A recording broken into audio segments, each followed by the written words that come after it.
दोस्तों जैसा मैं आपको बता रही थी कि प्रोफाइल के बारे में सुरक्षा, असल में दोस्तों प्रीलिम्स और मेंस को क्लियर करने के बाद आपने जो आपको साबित कर दिया है कि आप इतने मतलब इस लेवल पे आ गए हैं कि आप मेंस को क्लियर कर चुके हैं यार।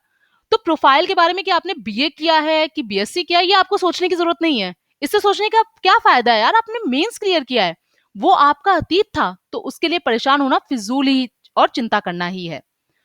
तो प्रोफाइल के बारे में असुरक्षा जो है आपकी, उसको हटाइए।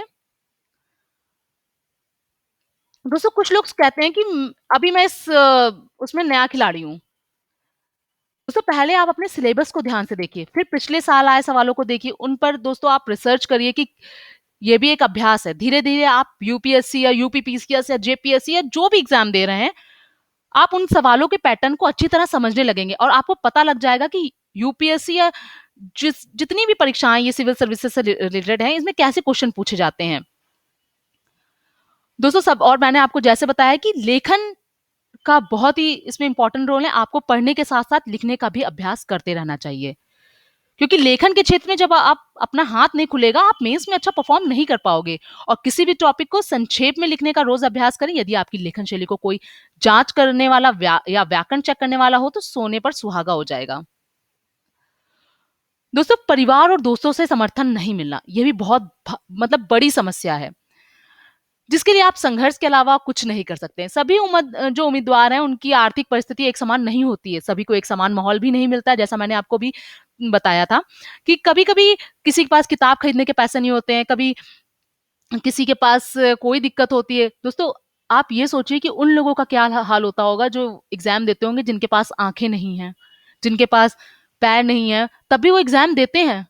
लिखने के हाथ नहीं है, तो वो लोग भी एग्जाम देते हैं। वो कैसे? कठोर परिश्रम और अपने अपने आत्म मतलब उसमें करते हैं वो। अपनी उनके अंदर इतना कॉन्फिडेंस होता है कि वो उस कॉन्फिडेंस के बलबूते उस शिखर तक मतलब उस चीज़ के लिए पहुँच जाते हैं, सोचिए। और बहुत सारे लोग ऐसे हैं जिन्होंने फर्स्ट पोज़ीशन जिन्होंने मतलब पाई है इस चीज़ में। तो दोस्तों ये कोई रीज़न नहीं होता है कि आपके पास आपको माहौल नहीं मिला, आपकी परिस्थिति नहीं अच्छी है, आर्थिक परिस्थिति नहीं अच्छी है, कुछ नहीं होता है। जब एक बार आप उस जगह पहुँच जाते हो ना, जब आप इन सब चीज़ों से ऊपर उठ जाते हो, तो कुछ नहीं, बस आपका यही होता है कि देखिए ये बच्चा मेंस क्लियर कर गया या ये इनका लड़का है, ये लोग कहते हैं। तब आपकी परिस्थिति कोई नहीं कहता है। तो ये ज़रूरी हो जाता है कि आप अपने आप को मानसिक रूप से तैयार कर लें और आने वाली परिस्थितियों का डट कर सामना करें। दोस्तों हमने इस लेख में उन परेशानियों का जिक्र किया है जो इस बार के अधिकतर सफल उम्मीदवारों ने अपनी तैयारी के दौरान महसूस किया था। दोस्तों इसको आप सुनने के बाद या पढ़ने के बाद आप समझ सकते हैं कि आप कहाँ गलती कर रहे हैं और कैसे उसमें सुधार किया जा सकता है। अगर आपको ये अच्छा लगे तो लाइक करें और शेयर करना ना भूलें। दोस्तों कई लोगों का ये होता है कि मैं लगातार फेल हो रहा हूँ और मैं टूट चुका हूँ। दोस्तों फेल अगर हो भी रहे हैं आप, तो ये फेल मिलने से मतलब विफलता मिलने से टूटना, सफलता ना मिलने से टूटना स्वाभाविक है। अगर हम किसी चीज में पास नहीं कर पाते हैं तो हम परेशान हो जाते हैं, हम टूट जाते हैं।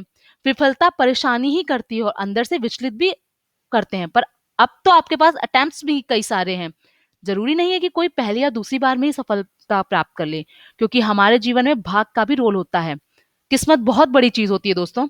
आपने कई बार देखा होगा कि आपका दिन कभी-कभी ज़रूरत से ज़्यादा अच्छा होता है और कभी-कभी होता है कि आप सोचते हैं कि नहीं आज हमारा दिन अच्छा गुज़रेगा और पता नहीं बर्बाद हो जाता है वो दिन। दोस्तों जिस दिन कुछ खराब होना होता है, उस दिन सब कुछ लगातार खराब ही होता है। तो हिम्मत मत हारिए और कभी-कभी गुच्छे की आखिरी चाबी भी ताला खोल देती है, इसलिए डटे रहिए। तो अगर आपको दोस्तों ये वीडियो अच्छा लगा हो तो लाइक और शेयर करना बिल्कुल मत भूलिए। और हमने इसी उम्मीद से बनाया ये वीडियो कि शायद आपको कुछ मोटिवेशन हम दे पाएँ इस वीडियो के थ्रू। Okay, bye bye.